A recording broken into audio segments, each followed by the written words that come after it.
ouverte le mardi 21 mars pour se refermer le dimanche 26 mars au Jourdain de Marcory. La 18e conférence annuelle de l'Église méthodiste unie Côte d'Ivoire s'est tenue donc dans le district Abidjan au sud. Et plusieurs activités s'y sont déroulées, notamment les sessions de surintendants, des pasteurs et laïcs, également les plénières. Plusieurs décisions et recommandations ont été prises. Pour en parler, nous sommes sur ce plateau pour vraiment éplucher plusieurs questions puisque nous en sommes à l'émission Bilan. Shalom à tous et à toutes et bienvenue sur le plateau de Espérance TV. Nous allons vous présenter nos invités. Nous avons à notre gauche le très révérend Philippe Adjobi, surintendant du district Abidjan Sud, qui a abrité la 18e conférence annuelle ordinaire. Shalom, surintendant. Bonjour, chère sœur. Comment vous allez? Très bien, merci. Après ces intenses travaux, vous vous sentez bien, ça va? Ça va, on se remet de la fatigue. Dieu merci. Alors, avec vous, nous avons deux autres invités à ma droite, le président national des laïcs, le professeur Louis Aboua Nandenote. Shalom. Shalom à vous également. Président national des laïcs, ou bien on dit PL simplement? PL Nat. Non, président national des laïcs. Président national des laïcs, voilà. D'accord. Bienvenue sur ce plateau. J'espère que vous remettez petit à petit de la 18e conférence. Oui. Vraiment. La fatigue se fait quand même un peu sentir. Non, mais ça va. Ça va. Ça va, par la grâce de Dieu, ça va. Dieu merci, qui refait nos forces. La seule dame sur ce plateau, bien sûr, avec moi, c'est madame, sinon le docteur, non, professeur, il faut signifier les choses. Elle a changé de statut. Professeur Dago Akribi Aka Hortense, j'espère que j'ai bien dit. Elle est la présidente nationale du Conseil Église et Société. Shalom. Bonjour, professeur. bonjour et bonjour à tous nos auditeurs. Bienvenue sur ce plateau. Nous allons parler donc de ce qui s'est déroulé à la 18e conférence. On sait qu'il y a eu beaucoup de choses qui s'y sont passées. Il y a eu des travaux, il y a eu des ateliers. En tout cas, il y a eu beaucoup de choses. Alors déjà, en première partie, est-ce qu'on pourrait dire qu'au sortir de cette conférence, vous avez un sentiment de joie à partager avec notre révérend?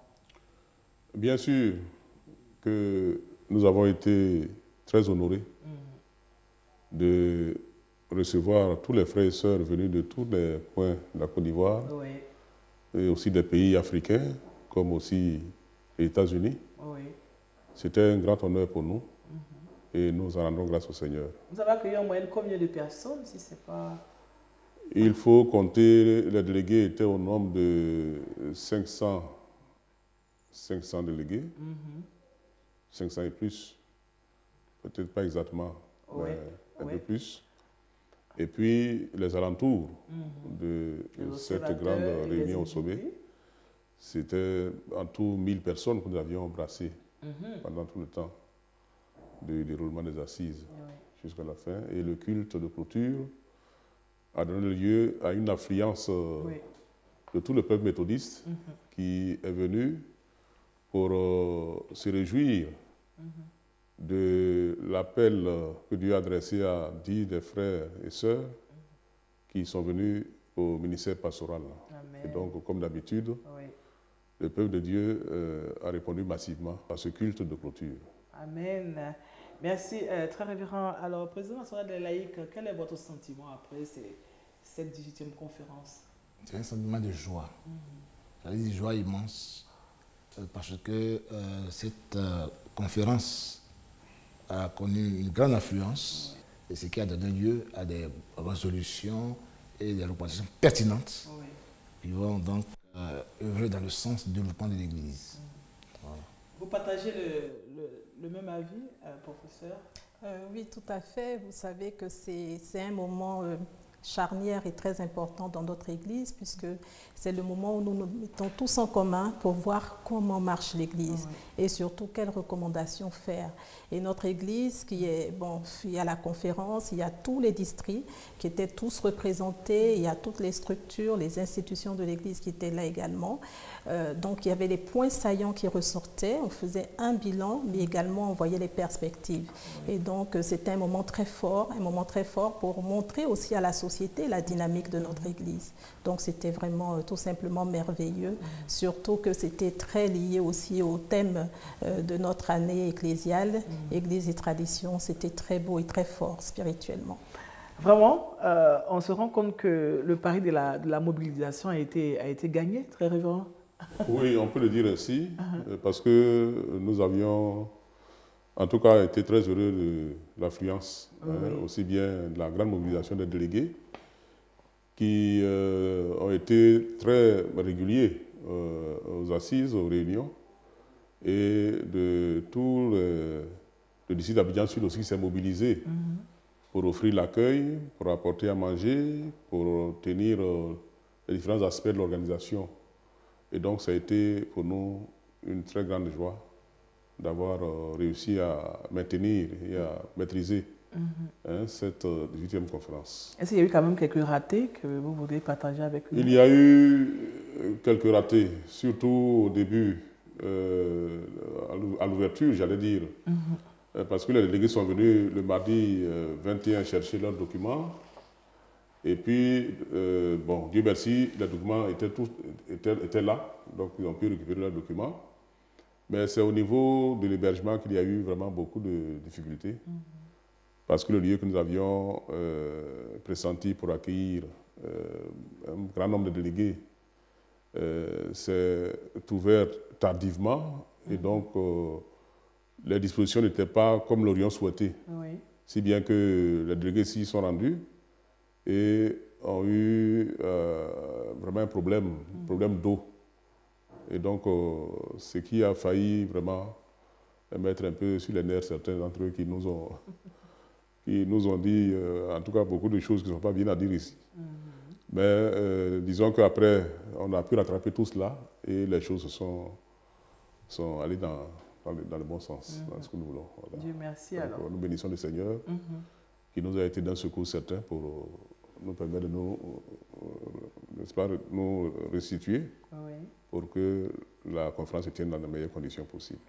Tout s'est passé autour de la tradition, on peut le confirmer, PL?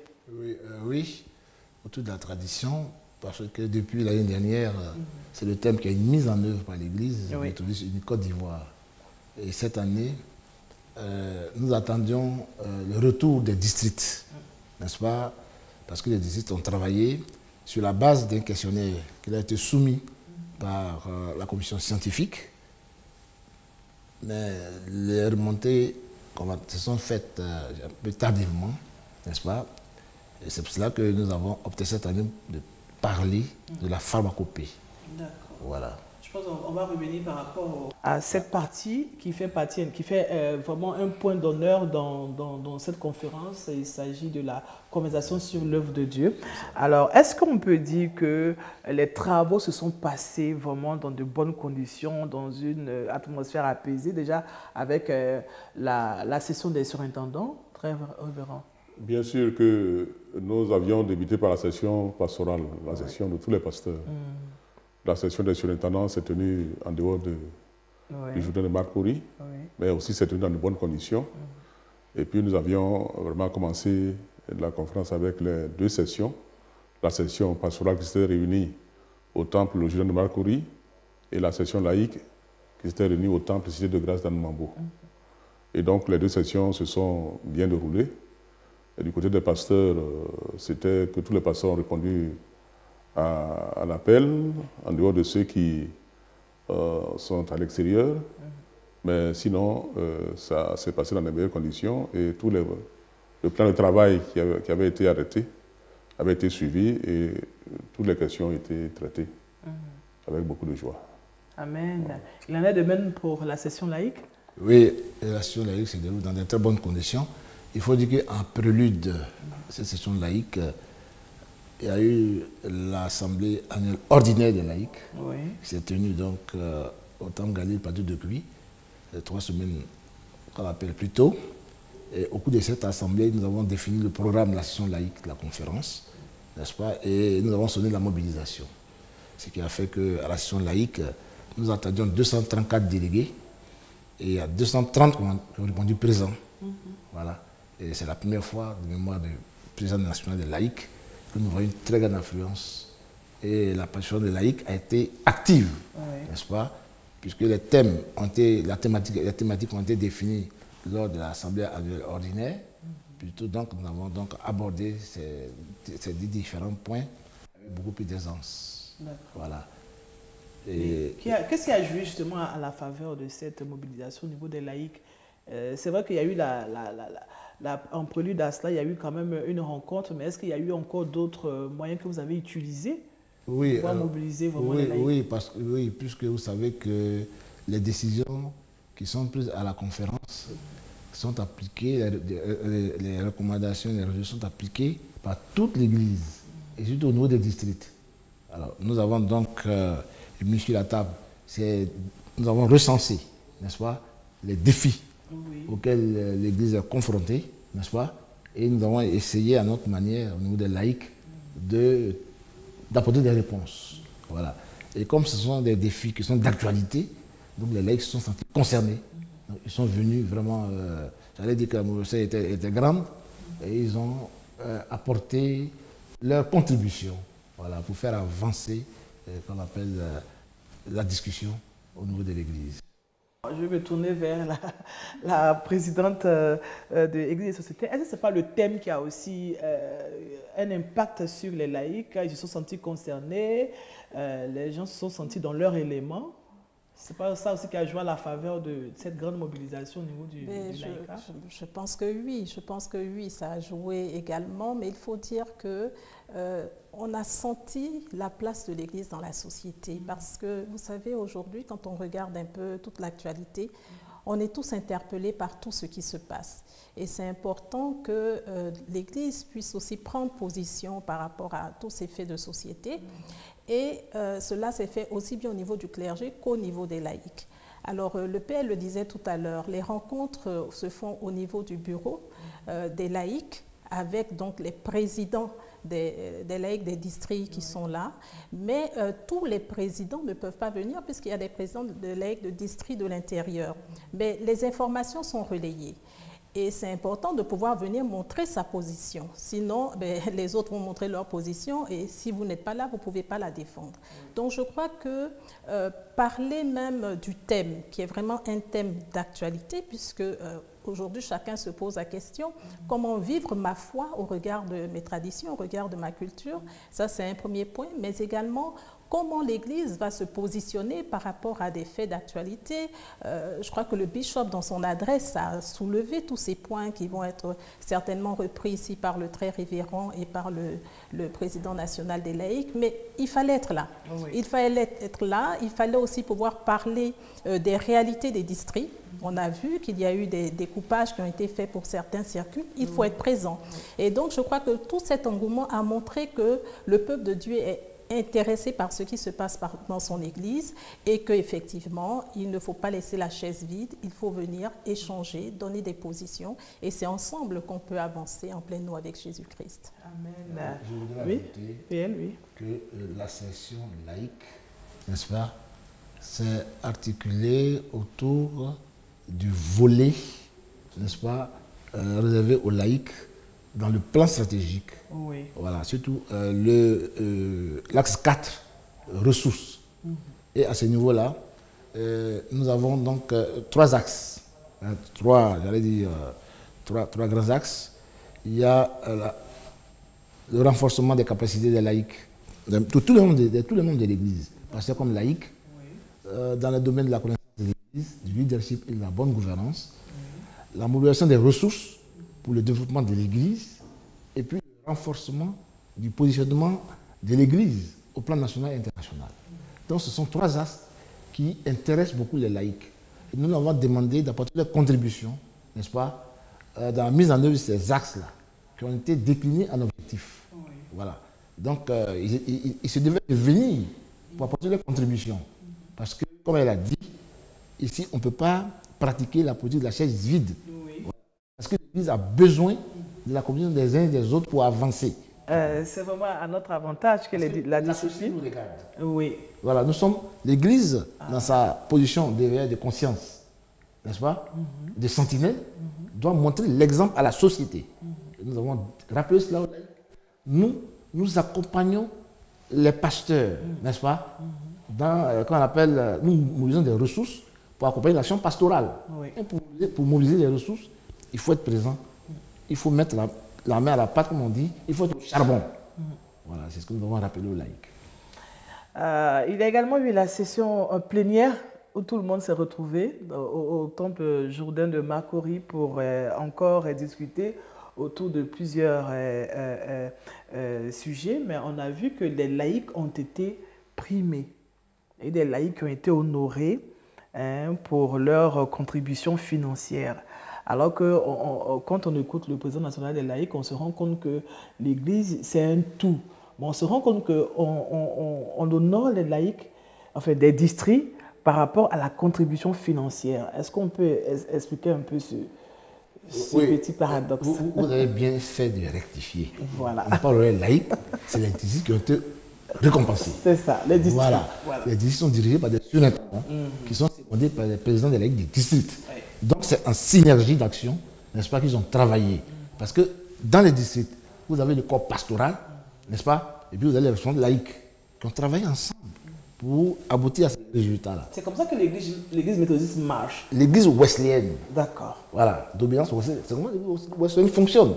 C'est pour cela que quand on remet les récompenses, n'est-ce pas, on appelle à la fois les surintendants et les présidents des districts, n'est-ce pas, pour venir récupérer, n'est-ce pas, les prix. Parce que, vous savez, c'est une richesse pour l'église méthodiste. Amen. Oui. Cette synergie d'action, pasteurs, laïcs, les pasteurs qui s'occupent du volet pastoral, du volet spirituel, mais aussi des œuvres. Mais c'est surtout les laïcs, n'est-ce pas, qui sont focalisés sur les œuvres.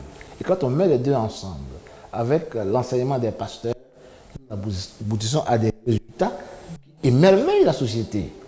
Et c'est notre rôle, n'est-ce pas, de faire en sorte que la société qui est aujourd'hui en perte de repères puisse être recadrée. Voilà, c'est pour cela que nous agissons dans ce sens-là. Voilà, de cette manière. Très révérend. Oui, il faut dire que les méthodistes aiment beaucoup leur église. Amen. En tout cas, c'est ce que j'ai eu comme sentiment, d'ailleurs très partagé. Parce que l'église fonctionne, pasteurs, laïcs, main dans la main.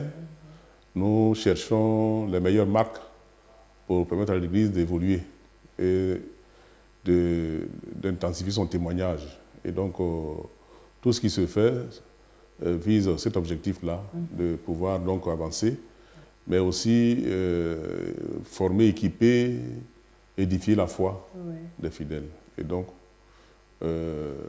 lorsqu'on est ensemble à ce grand moment de l'Église, on est tous habités du sentiment de bien faire, parce que c'est à cela que le Seigneur nous appelle. Nous devons vraiment faire des efforts pour déployer nos talents et servir l'Église.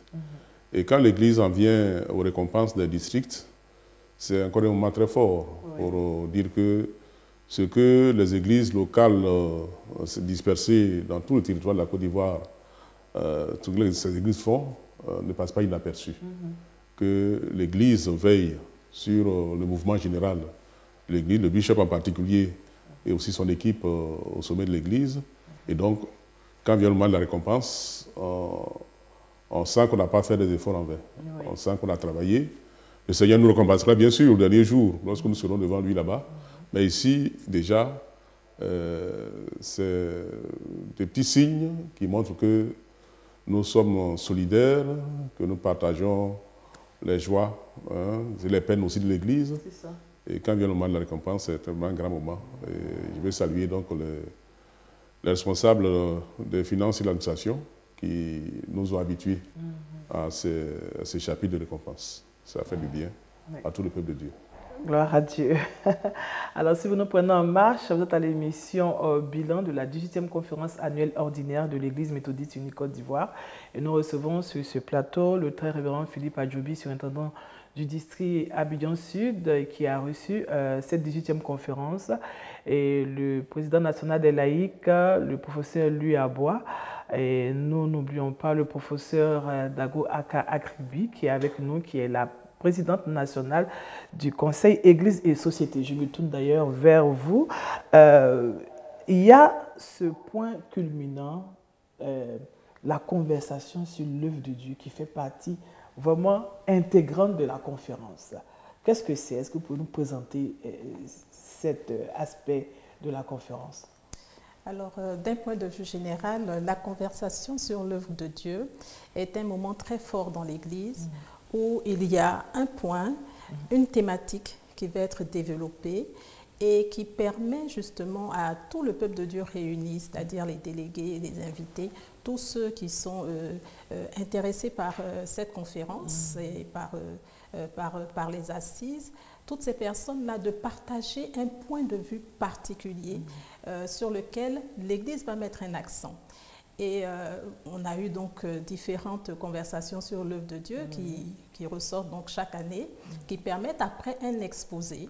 C'est comme un peu une leçon, on va dire, on va pas dire inaugurale, hein, parce que c'est pas au début de la conférence, mais c'est comme une leçon inaugurale où justement on transmet un savoir, on transmet quelque chose au peuple de Dieu présent et on attend quelques échanges, mais plus en termes de leçon inaugurale où on fait passer un message qui est très important et sur lequel l'Église voudrait qu'on puisse réfléchir, puisque la conférence c'est un temps de l'Église, mais l'Église, les activités se poursuivent tout au long de l'année. Donc voilà un peu l'idée de la conversation sur l'œuvre de Dieu. Alors cette année, on a mis l'accent sur la pharmacopée africaine. C'est un rapport justement avec le thème général de l'Église, Église et tradition. Pourquoi ce choix? Alors pourquoi ce choix? Ben, écoutez, c'est un choix qui fait partie des différents axes qui avaient déjà été relevés par le comité scientifique. Il faudrait déjà, avant le choix, que je vous explique, si vous le permettez, un peu comment est-ce qu'on en arrive à ce thème-là. Donc, il y a le thème de l'année, donc qui est proposé par la hiérarchie de la conférence pour toute notre Église. Et l'année dernière, le thème de l'année, Église et tradition, est celui-là même que nous avons visité. Et lorsque on a commencé à décortiquer un peu ce qu'on pouvait entendre derrière Église et tradition, on s'est rendu compte que c'était un thème qui était tellement vaste qu'une année ne pouvait pas suffire. Donc on a commencé avec les réflexions primitives, avec le comité scientifique qui était à ce moment présidé par le très révérend pasteur Ogo, plus certains experts en la matière, puisqu'on avait même notre PL national qui était intervenu pour la réflexion. Il y a eu différents acteurs qui ont donné des avis. Le professeur Nyalega également, le professeur Nyalega, le docteur Oga, il y avait également moi-même, on faisait partie un peu de la base. Et on a échangé un peu sur cette thématique avec en appui quand même aussi des informations qu'on avait pu avoir avec quelques surintendants qui nous donnaient leur avis par ailleurs, dont le très révérend pasteur Adjoubi, le très révérend pasteur Lobo. Et on a essayé de mettre tout cela pour pouvoir présenter les prémices, c'est-à-dire les réflexions primitives. Et c'est ce qui a été l'occasion de la conversation sur l'œuvre de Dieu, de la 17e conférence, donc dans le district de Yopougon, en 2022. Donc, juste après la présentation des prémices, il y a une cellule de planification stratégique qui s'est mise en place avec des membres encore, des experts, parce que nous voulons donner à ce thème une coloration scientifique qui permet de rendre compte du travail que fait notre Église par rapport à une réflexion qui intéresse, je ne dirais pas seulement toute l'Église, mais toute la société. Vous savez que sur cette question-là, vous allez dans nos églises sœurs, tout le monde attend de savoir, mais c'est vrai, Église et tradition, comment mener la réflexion au regard de l'Évangile, comment mener la réflexion au regard de notre loi, comment pratiquer. Donc ce sont des choses qui sont attendues, très attendues, et donc nous avons eu besoin d'avoir un comité d'experts, un comité scientifique, c'est la cellule de planification stratégique, et nous travaillons avec le frère Dirabou, nous travaillons avec le frère Dieket, nous travaillons aussi avec le frère Lobé du district Abidjan Sud, de différents districts, y compris le docteur Oga, moi-même, plus des personnes que nous prenons à des points précis et sur des thématiques précises pour justement réfléchir et aider le peuple de Dieu à pouvoir avancer dans la réflexion sur ce thème. Pourquoi aider le peuple de Dieu? Parce qu'un thème aussi vaste, on ne sait pas par quel bout le prendre.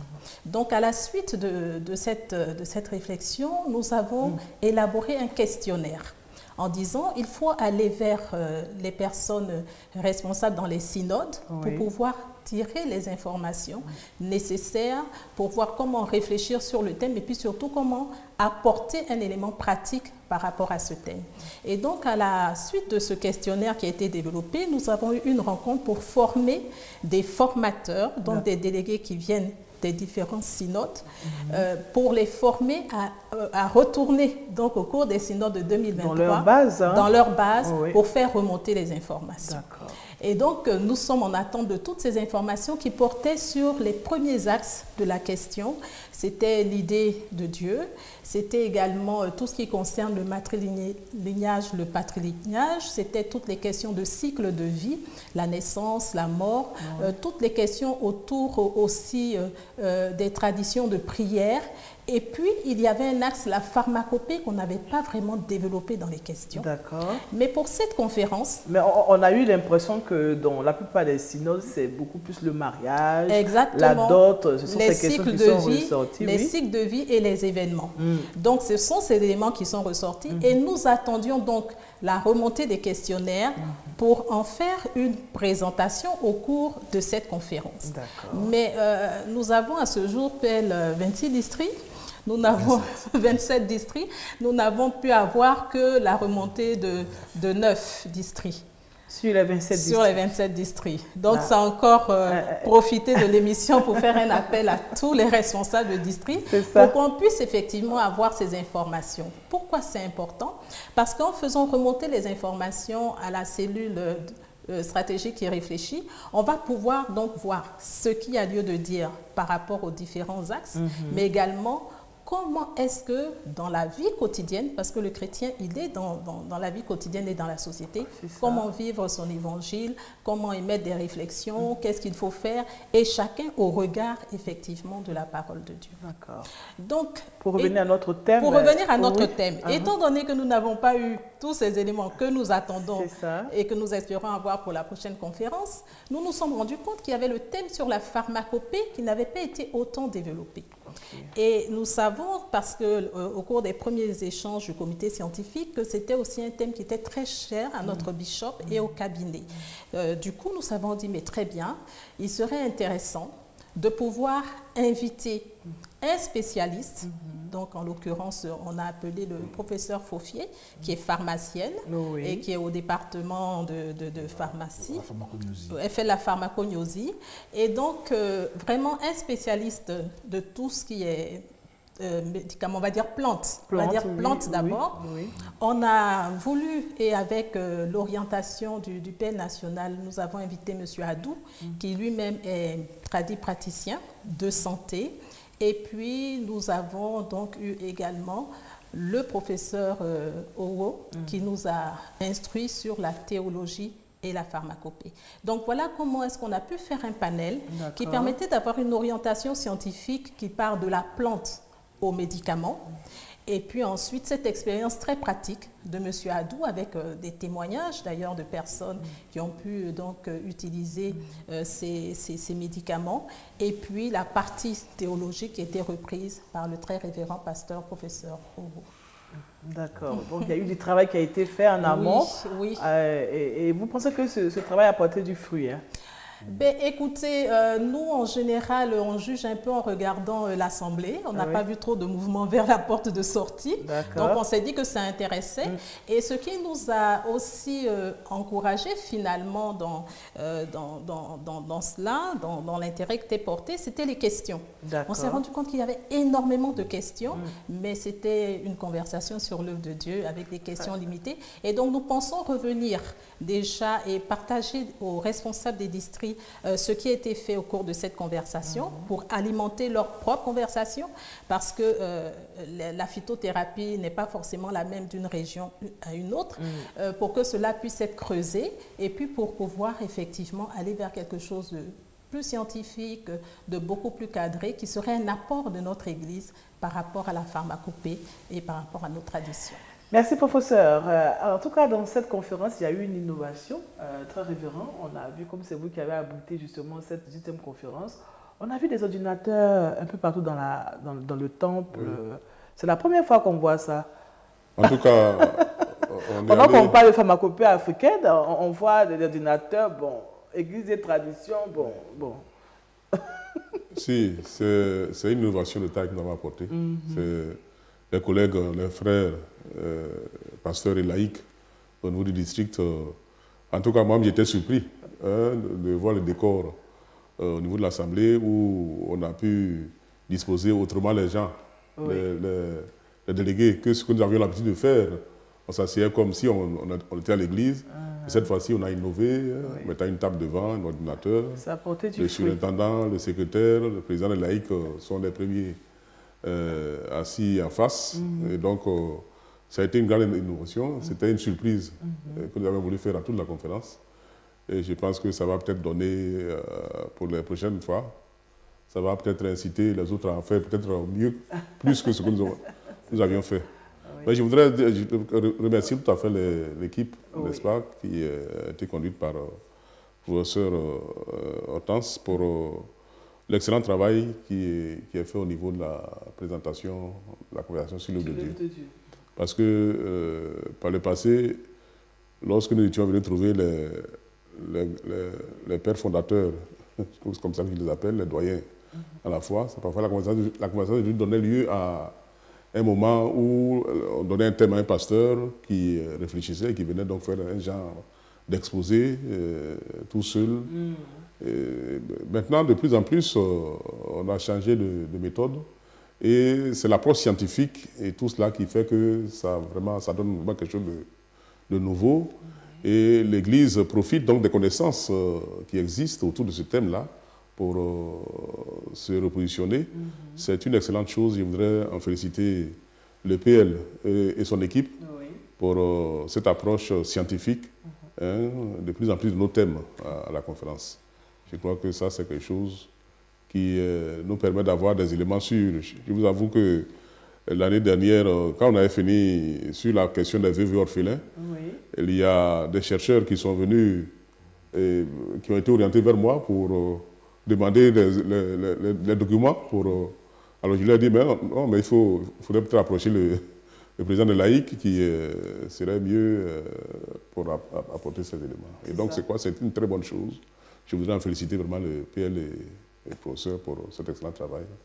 Je voudrais revenir sur le décor. Oui. Vous avez vu que sur les tables, il y avait des ordinateurs et puis aussi il y avait des éléments qui indiquaient la place des districts et tout. Oui, les noms. Les noms, les chevalets. Oui. Vous voyez, sous la bas palabre, dans les villages, quand les groupes se retrouvent, c'est comme ça. Ils sont installés par groupe. C'est-à-dire qu'en fait, nous sommes dit, vous savez, c'est qui qu'on appelle le comportement qu'on appelle de l'individu, c'est avant tout son équilibre spirituel. Oui. Nous avons une tradition, nous sommes chrétiens, est-ce que nous sommes spirituellement équilibrés? Vous voyez, c'est ça. Et c'est ce que nous voulons transposer, enfin, nous sommes en train de refaire tout cela, de revoir tout cela. Donc, la disposition, vous voyez, nous avons les ordinateurs, certes, mais ils étaient installés par groupe. Voilà, comme sous la bas palabre. Et chacun jouait son rôle, à tour de rôle. À tour de rôle. Oui. Vous voyez, et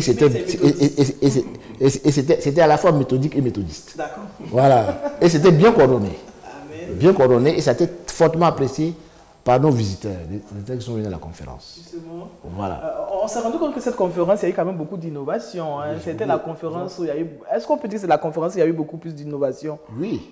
Oui. Non, il faut le dire, il faut le dire. La 18e conférence, c'est une conférence... C'est un peu comme une rampe de lancement. Oui. N'est-ce pas? Parce que on fait en même temps le bilan et on envisage des perspectives au niveau de la conférence. Donc, c'est un peu comme une rampe de lancement. Alors, s'agissant de la pharmacopée, vous voyez... nous sommes dit que nous sommes africains, nous sommes dans une société et comme disent nos bergers, Normalement, lorsque Dieu, il crée, n'est-ce pas, il met dans l'environnement, comme dans le jardin d'Éden, il vous met tout à disposition. En principe, nous devons avoir tout ce dont nous avons besoin dans notre environnement pour nous soigner. Et à un moment donné, nous nous sommes rendus compte qu'au niveau scientifique, que la médecine occidentale ne répondait pas toujours, n'est-ce pas, à nos besoins en termes de soins. Donc, nous avons opté pour ce qu'on appelle une enquête ethno-botanique. C'est-à-dire que on va dans les sociétés, dans les villages, on demande cette plante, plusieurs types de plantes, à quoi ça sert, tout et tout. Et puis, on fait des recoupements au niveau des différents villages, de la région, pour voir celles qui soignent la même maladie, indiquée par les enquêtés. Voilà. C'est sur cette base-là que le professeur Yvette Faufier, n'est-ce pas, a fait. Parce qu'elle est partie de la plante au médicament. Voilà. Et elle nous a rassurés pour dire que si les dosages sont bien affinés, bien respectés, n'est-ce pas, ben, on peut soigner les maladies, n'est-ce pas, avec nos plantes. Le frère Adou l'a démontré, puisqu'il y a eu des témoignages très éloquents en la matière. Donc je crois qu'il faut qu'on apprenne à se faire confiance. Il faut que nous apprenions à exploiter nos ressources naturelles, n'est-ce pas, pour notre bien-être. Amen. Voilà. Alors, dans cette conférence, on a vu aussi des visiteurs. On a eu des délégations étrangères qui ont pris part à cette conférence. On a eu même ceux qui sont venus d'Amérique. Tout à l'heure, le très révérend mentionnait cela. Alors, qu'est-ce qu'ils sont venus faire exactement? Quel a été leur rôle dans cette rencontre? Il est de l'habitude des méthodistes, quand ils se réunissent, d'inviter les frères qui viennent de partout. Il n'y avait plus d'invitation que cela, mais c'est ceux qui ont répondu qui sont venus. Et donc, parce que lorsque la conférence est réunie, c'est un grand moment au sommet de l'Église, un moment de bilan. On partage ce que nous avons avec les autres qui viennent aussi écouter et puis bon, se renseigner aussi sur ce que nous faisons. Mais en ce qui concerne certains pays d'Afrique, justement le Cameroun, le Sénégal, la Côte d'Ivoire est l'église mère de ces missions, de ces jeunes missions. Hein. Ce sont des jeunes missions qui sont devenues dans des districts, des jeunes districts dans l'église méthodiste unie Côte d'Ivoire, dans la conférence annuelle de l'église méthodiste unie Côte d'Ivoire. Et donc, il va de soi que lorsque la conférence est réunie, que les délégués du Cameroun viennent, que les délégués du Sénégal viennent, que les délégués de la Guinée, Guinée-Conakry viennent, toutes les parties de l'Afrique où l'église méthodiste est au travail, à travers donc, ceux qui sont sur place, tous ceux-là viennent parce que c'est ensemble que nous tirons le bilan de l'église. Et donc, nous avons eu beaucoup de joie pour accueillir la délégation venue du Cameroun, celle venue du Sénégal, et puis celle vraiment venue du Libéria, qui est une conférencière et qui a bien voulu répondre à notre invitation pour venir avec une délégation forte de trois membres pour partager l'expérience de la Côte d'Ivoire. Et puis, on a eu le Mali, la Guinée. La Guinée, le Mali, où la Côte d'Ivoire est en mission. D'accord. Voilà, nous avons l'Église a des ouvriers affectés dans ces pays pour, en tout cas, travailler à étendre les champs de l'Église. Il y a aussi un point important dans cette 18e conférence, d'ailleurs c'est une tradition, il s'agit du message épiscopal du bishop et pour cette année, le bishop a mis un point d'orge sur la jeunesse et l'entrepreneuriat. Quel est votre regard là-dessus, très révérend? Oui, le bishop, comme d'habitude, fait un large horizon de la vie de l'Église à travers son message. Et cette année, il a encore réédité ce qu'il faisait d'habitude, mais avec beaucoup plus d'ouverture, cette fois-ci, vers des points stratégiques sur lesquels lui-même il travaille, hein, parce que lorsqu'il a évoqué la jeunesse, pendant le dernier moment de l'année, il y avait le dernier trimestre de l'année 2022, le bishop avait ça comme souci et a pu appeler des personnes ressources pour aller vers la jeunesse, pour faire tenir des séminaires, pour les amener à pouvoir se prendre en charge par des petits projets, etc. Comment rédiger un projet, etc. Et je crois que c'est ce qui a fait que le bishop a mis cela en l'honneur dans son message, justement, faisant écho aussi, d'ailleurs, au message du chef de l'État, qui dédiait cette année à la jeunesse. Et donc, ça a été, en tout cas, quelque chose d'assez bien fait, bien dit, pour dire à la jeunesse qui, parfois, tangue un peu dans tous les horizons, bon, se cherche. C'est une manière de les recadrer. Voilà, que l'Église se préoccupe de leur situation.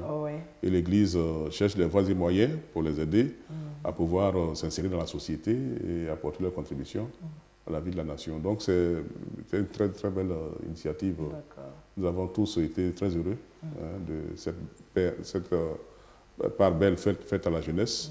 Je pense que la jeunesse ne dira pas que l'Église ne s'occupe pas d'elle. Je crois que, bon, on n'en fait pas suffisamment, même. Bon, on essaie quand même de faire quelque chose pour les intéresser et leur permettre de pouvoir vraiment, tout en vivant leur foi, savoir que l'Église se préoccupe de leur situation et fait ce qu'elle peut pour les aider. Alors, PL? Oui, merci. Ce que je voulais dire, c'est qu'il faut ça. Je voudrais rappeler que l'Église méthodiste, dans l'Église méthodiste, le conseil des laïcs, qu'on appelle ce mouvement des laïcs, a 4 colonnes. Il y a les enfants, les jeunes, les hommes et les femmes. Et nous suivons au quotidien, n'est-ce pas, l'évolution des jeunes. Et nous nous sommes rendus compte qu'il y avait d'énormes difficultés avec les jeunes. Et donc, nous avons rendu compte au bishop. Donc, il a pris l'initiative qu'on appelle d'initier un processus, n'est-ce pas, en termes de sessions socio-professionnelles des jeunes. Voilà, concernant dans le domaine de l'entrepreneuriat. Professeur? Oui, en fait, c'est vraiment éminemment important parce qu'aujourd'hui, les jeunes, ce n'est pas l'Église de demain, c'est celle d'aujourd'hui.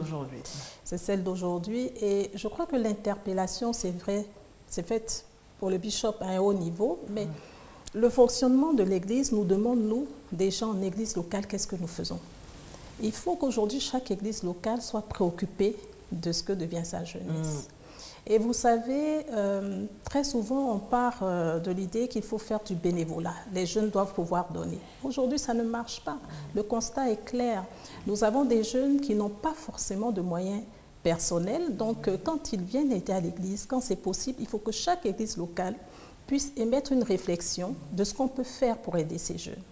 Est-ce qu'il faut les aider pour le transport? Est-ce qu'il faut les aider pour qu'ils aient quelque chose? Parce que quand ils ne trouvent pas à faire en église locale déjà, ils vont dans d'autres églises où ils pourront avoir ces moyens-là. Donc il y a au risque de les perdre. Donc il y a toute une réflexion à émettre là-dessus. L'autre élément, pour en rajouter à ce que le très révérend a dit et le PL national, c'est notre pool d'expertise. Il faut vraiment que nous puissions faire remonter toutes ces informations. Parce que les méthodistes sont dans tous les domaines de la société. Et c'est vrai que le fait de pouvoir les recenser permet aussi de savoir quel est notre tissu. Mais notre Église est aussi dans la société, donc notre Église va reposer aussi sur ce que l'État offre. Mais commençons déjà aussi par nous-mêmes. Déjà par nous-mêmes et par rassurer ces jeunes, je crois que c'est le message fort, ils doivent être rassurés du fait que ce qui les préoccupe aussi l'Église de la hiérarchie à la base et que chaque Église locale puisse se positionner pour se dire mais qu'est-ce qu'on peut faire pour les jeunes? Qu'est-ce qu'on peut leur apporter? Et les jeunes aussi de pouvoir écrire des projets, être aidés à cela pour pouvoir justement évoluer favorablement. Sinon, il y a tout ce qui est délétère. Donc, on va voir des jeunes qui sont de plus en plus dans la drogue, qui sont déscolarisés, qui sont dans des difficultés particulières qui reviennent à des difficultés de personnalité. Et notre Église perd en sa valeur et en sa qualité. Ça. Il y a aussi l'art et la culture qui a été mis en exergue. Très révérend. C'est aussi une première fois, le premier festival des arts et culture de l'Église méthodiste unie Côte d'Ivoire. C'est cela. Alors, nous avons été très heureux d'accueillir dans cette conférence annuelle les arts et culture, le nouveau département qui a été conçu et qui a été lancé officiellement avec cette grande manifestation que nous avions tous suivie et qui a éveillé le méthodisme beaucoup de choses, beaucoup de souvenirs. Oui. Beaucoup de souvenirs du temps passé avec les parents, oui. Les choses que nous avions eu à vivre quand nous étions jeunes aux côtés de nos parents. Ça a été vraiment quelque chose d'assez intéressant.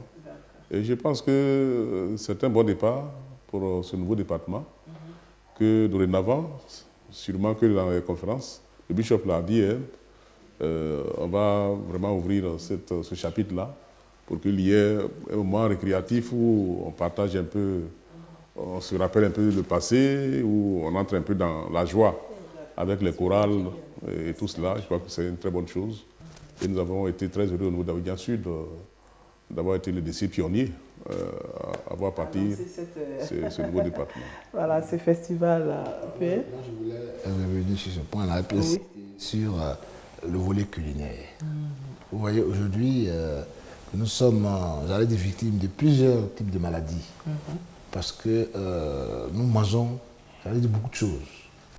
Moi, j'aimerais voir le jeune Ivoirien manger son bolo, son placali, avec la sauce sans qu'une magie. Par exemple, je ne fais pas de publicité. Voilà. Sans apport. Avec la jovan. Hein. Oui, voilà, avec notre culture. Notre culture. Voilà, manger avec, dans la culture. Dans la culture, parce que nos parents ont mangé cela, ils ont vécu longtemps. Oui. Vous voyez, et ça nous évite plusieurs types de maladies qu'on appelle les maladies métaboliques. Oui, aujourd'hui. Vous voyez, donc je crois qu'il faut revenir à cela. C'est un problème de santé publique d'ailleurs. Oui, les autres le font. Hein, dans d'autres continents, nous, on peut le faire. Et nous devons le faire. D'accord. Je voilà. pense que l'église méthodiste est en train de lancer quand même. Mais non, l'église méthodiste est en train de tirer la sonnette d'alarme. Ok. Pour dire il faut faire ce qui est bien pour la société. Amen. Et ça, c'est un des soucis permanents du bishop Benjamin Bonnet. Voilà. Bon, professeur, en tant que femme, qu'est-ce qu'on a à dire? C'est ça, c'est-à-dire que nous avons une richesse. Oh oui. Nous avons une richesse et très souvent, nous avons le sentiment que l'herbe est toujours plus verte ailleurs. Mais quand on commence à creuser et quand on commence même à échanger avec nos parents, avec nos grands-parents, nous nous rendons compte que il y a beaucoup de choses qui sont intéressantes et importantes pour nous en termes de santé, santé physique, santé mentale même, et en termes de santé spirituelle. Donc il y a des éléments à prendre en compte et on ne doit pas faire l'économie d'aller vers nos parents, nos grands-parents pour échanger parce qu'il y a beaucoup de choses qui se perdent. Nous avons une tradition orale qui est très importante et ça c'est le réveil à faire. Et nous pensons qu'avec ce thème Église et tradition, toutes les structures de l'Église vont être touchées. Le culte d'enfants sera touché. Oui. On va aller vers les contes qui permettent de mettre en évidence les valeurs. Les jeunes seront touchés parce que là également, ils auront des conseils et ils vont pouvoir écouter les parents en ne disant pas non, ceux-là, ils sont d'une autre société. Oui. Les adultes seront touchés. On voit comment ça se passe quand une jeune fille accouche, quels sont les soins qui sont apportés au bébé et c'est fondamental pour le développement de l'enfant. Donc ça, c'est vraiment être éveilleur de conscience. Église et tradition, c'est un thème qui nous interpelle tous. Et je crois que tous autant que nous sommes, mais en tout cas, beaucoup vont chercher à savoir comment parler la langue maternelle. Parce que là aussi, il y a eu un tel brassage qu'il y a beaucoup de déperditions.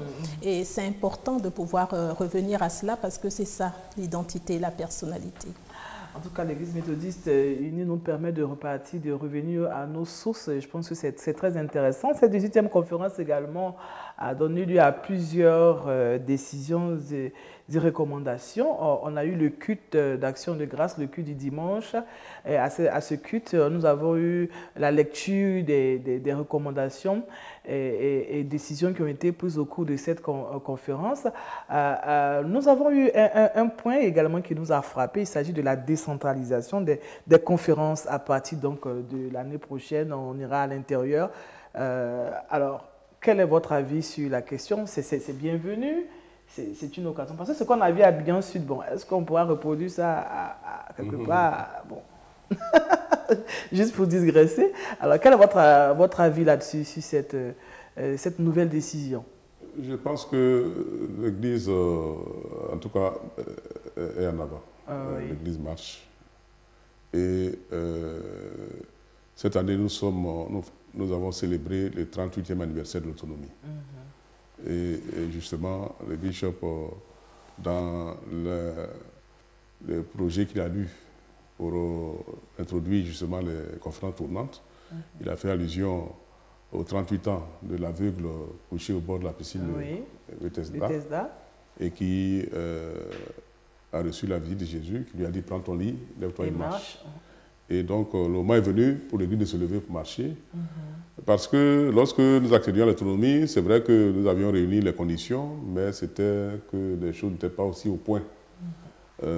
Aujourd'hui, on respire un peu mieux qu'en 1985, où nous avions accédé à l'autonomie. Et donc, le temps est venu pour l'Église de pouvoir maintenant se faire connaître, d'aller un peu vers les contrées au niveau de l'intérieur du pays pour permettre aux fidèles de découvrir leur Église. Parce que c'est vrai que la conférence, c'est vrai que c'est quelque chose, nous autres qui avons l'habitude de vivre cela, mais une conférence qui se déporte à l'intérieur du pays, dans une ville ou un village, une autre connotation, vraiment ça va beaucoup apporter aux méthodistes là-bas qui vont vraiment se surprendre de voir une Église aussi importante.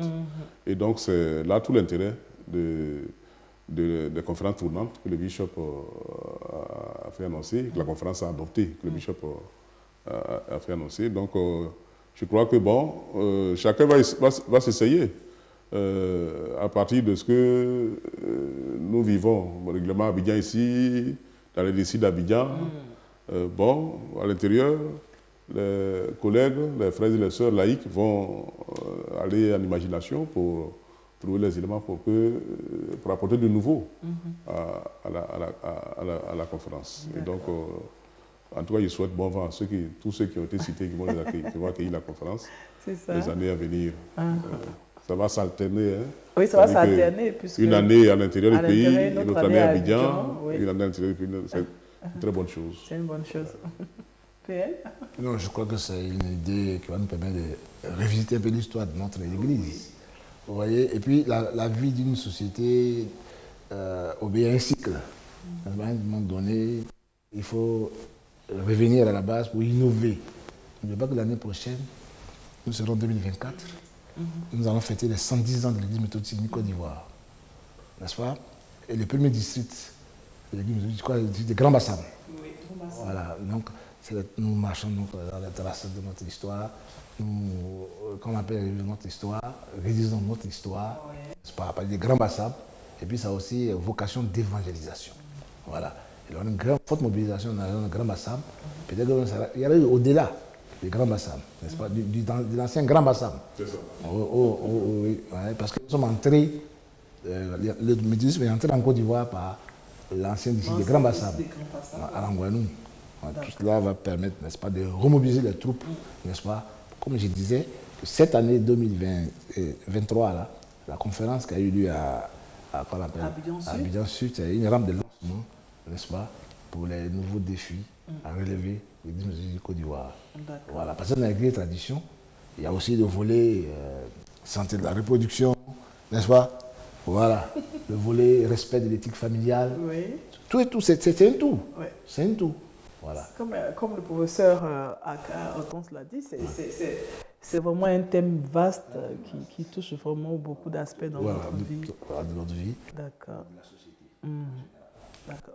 Le professeur voudrait dire quelque chose? Non, mais juste dire que c'est vraiment une belle initiative que de faire partir les conférences à l'intérieur, mais aussi rassurer parce que l'Église, elle est une. Ça ne veut pas dire que le district sera délaissé à faire tout seul ce qu'il a à faire. Je ne pense pas que ce soit la logique vraiment de notre Église. C'est en toute fraternité pouvoir apporter quelque chose de nouveau et puis ça entraîne une saine émulation. Vous savez, de pouvoir recevoir et je suis sûre qu'on va avoir droit à des surprises passionnantes et intéressantes et à une évangélisation encore plus forte dans ces territoires-là. Merci.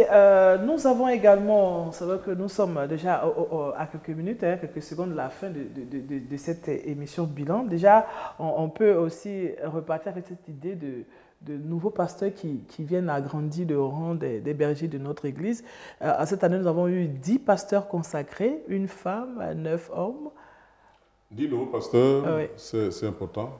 Et je crois que de plus en plus, l'Église, chaque année, accueille un peu le même nombre de pasteurs, une dizaine pratiquement chaque année. Et donc l'Église est en train de grandir au fur et à mesure.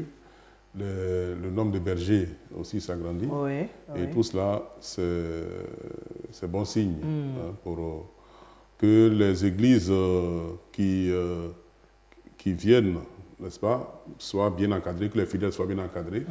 L'Église est en train de prévoir du personnel pour cela.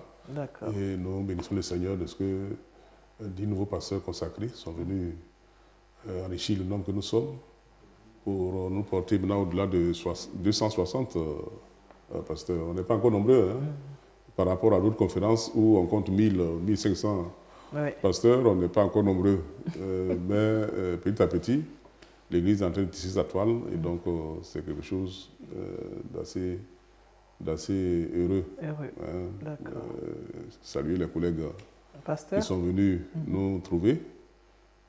Très bientôt, nous irons vers leur village pour célébrer les cultes d'action de grâce. Et donc, la vocation, c'est ouvert, c'est toujours ouvert. Dieu appelle toujours. Aujourd'hui encore, Dieu appelle toujours. Donc, les jeunes, nos enfants qui sentent l'appel, il ne faut pas qu'ils hésitent donc, à s'ouvrir pour que le Seigneur puisse faire d'eux ce qu'il veut, bien qu'il soit. Parce que tout est à Dieu. Et donc nous sommes à lui. Il faut toujours se mettre à disposition dès qu'on entend l'appel pour le servir. Amen. C'est aussi à la joie, c'est une grande joie aussi pour les laïcs hein, qui reçoivent de nouveaux pasteurs. De nouveaux bergers. Oui. Oui. Vous savez que dans la vie d'une communauté chrétienne, il y a des indicateurs qui dénotent de la vitalité, du dynamisme qu'on appelle la communauté. Entre autres, on peut citer la consécration des pasteurs et puis la dédicace du temple. C'est pour dire que la société, enfin, la communauté est en train de grandir, elle travaille. Voilà. Je crois qu'avec le nombre, les 10 pasteurs qui viennent d'arriver, n'est-ce pas, non seulement la formation, elle est de qualité, n'est-ce pas, et puis le ratio, n'est-ce pas, pasteur, j'allais dire fidèle, voilà, hein, est en train d'être revu, n'est-ce pas, pour permettre aux pasteurs d'être plus proches, n'est-ce pas, de leurs fidèles. C'est l'appel qui est lancé. On peut dire que ça va venir. Non, ça doit venir. D'accord, ça doit venir. Il y a aussi le bishop, lors de ce culte de clôture, pendant cette conférence, on a entendu le bishop parler de l'élection prochaine d'un nouveau bishop. C'est-à-dire à la 19e conférence, on aura certainement à avoir un nouveau bishop. Quel est votre avis là-dessus, professeur? Je crois que c'est la vie de l'Église, hein, c'est la vie de l'Église et on arrive à un tournant où cela s'impose. Donc c'est à prendre avec ce que Dieu nous donne de voir et surtout de prier pour que cette élection se fasse dans la paix et qu'il y ait une continuité de ce que nous recherchons, qui est d'évangéliser et d'aller par tout le monde pour cette évangélisation. D'accord. Normalement, nos conférences ont lieu au mois de mars. L'élection des bishops se font après la conférence générale. D'accord. Peut-être le nouveau bishop en 2000. Non, toujours non, en toujours 2024, mais peut-être en octobre. En octobre, voilà. ok. Voilà, la date qui sera fixée par la conférence générale pour la conférence centrale. D'accord. Voilà, pas la conférence du mois de mars. Ok. Voilà. Merci. Je vais faire la précision. Alors, André Révérend. Oui, l'Église, c'est une affaire de génération en génération. Oui. Donc, les générations viennent et passent. Et donc, le bishop Boni a beaucoup donné à cette Église. Le temps vient où il ira se reposer, pour voir l'œuvre évoluer. Et donc, c'est par la grâce de Dieu. Et tout cela nécessite que nous prions beaucoup pour que Dieu soit au devant de tout ce qui va se passer en 2024. D'accord, nous sommes au thème de ce temps imparti. Alors, l'année prochaine, la 19e conférence se tiendra dans le district de Grand Bassam. C'est bien de le spécifier. Alors, professeur Akadago Akribi, vous pouvez nous donner votre mot de fin. Nous avons eu à passer ce temps. Oui. Alors, mon mot de fin, c'est de dire que la conférence a été tout simplement un moment formidable où nous avons pu échanger, voir différents pans des actions de l'Église ici en Côte d'Ivoire, mais également tous les champs de mission. Et quand on parlait de pasteurs formés, vous voyez que parmi ces pasteurs, il y en a un qui venait de la Guinée. Donc c'est important à dire comment l'Église et comment la foi avance. Donc ça, c'est vraiment un moment fort. Et puis prier pour que vraiment nous puissions nous approprier ce que Dieu nous a donné. Et ça, à travers le thème Église et tradition, nous avons dans tous les domaines de notre vie, tout ce qui concerne nos réflexions, même philosophiques, métaphilosophiques, psychologiques et tout se retrouve dans ce thème-là. Donc c'est bien d'impulser cela pour que nous ne puissions pas balayer du revers de la main tout ce qui vient de chez nous, de nos traditions, mais que nous puissions les approcher au regard de la parole de Dieu. Parce que c'est un véritable défi pour le chrétien, pour les pasteurs, mais aussi pour toute la société. Donc c'est vraiment des mots d'encouragement et surtout de demander une plus grande intimité avec notre Dieu, qui lui seul nous donne le discernement par le Saint-Esprit pour pouvoir agir et choisir. Amen. Professeur PL. Moi, je voudrais exprimer la profonde gratitude de tous les laïcs, n'est-ce pas, au clergé, particulièrement au bishop, voilà, pour le travail qui a battu le niveau de l'Église, qui permet de mettre ensemble les pasteurs et les laïcs pour adresser les questions de société avec beaucoup plus de vitalité, beaucoup de sérénité, n'est-ce pas? Et surtout, notre position est divers de conscience de la société ivoirienne. Voilà, surtout en ce qui concerne les jeunes qui sont en perte de repères, pour un recadrage, n'est-ce pas, des jeunes, parce que c'est eux demain qui vont diriger nos nations, n'est-ce pas? Il faut leur donner des ressources qui puissent leur permettre d'adresser les questions de société avec beaucoup de sérénité. Et l'Église méthodiste unie, sous qu'on appelle la direction du bishop Benjamin Bouni, s'y emploie vraiment avec, j'allais dire, beaucoup de dynamisme, beaucoup j'allais dire, de responsabilité. Beaucoup de responsabilité. Et ça, c'est à saluer. Voilà, c'est ce que je voulais dire.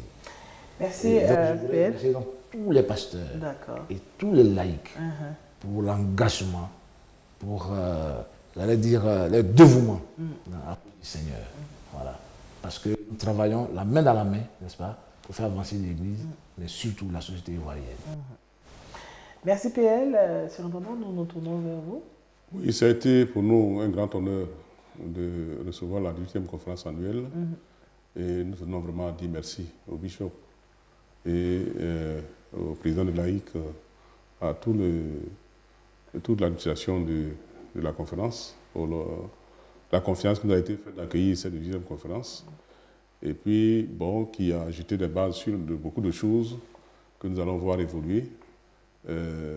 L'Église, en tant que seule lumière du monde, doit tenir son rôle de lumière pour éveiller les consciences, pour appeler au salut. Je crois que tout est en place pour que nous puissions évoluer. Et nous bénissons le Seigneur de ce que Abidjan Sud a été un point important dans cette conférence annuelle.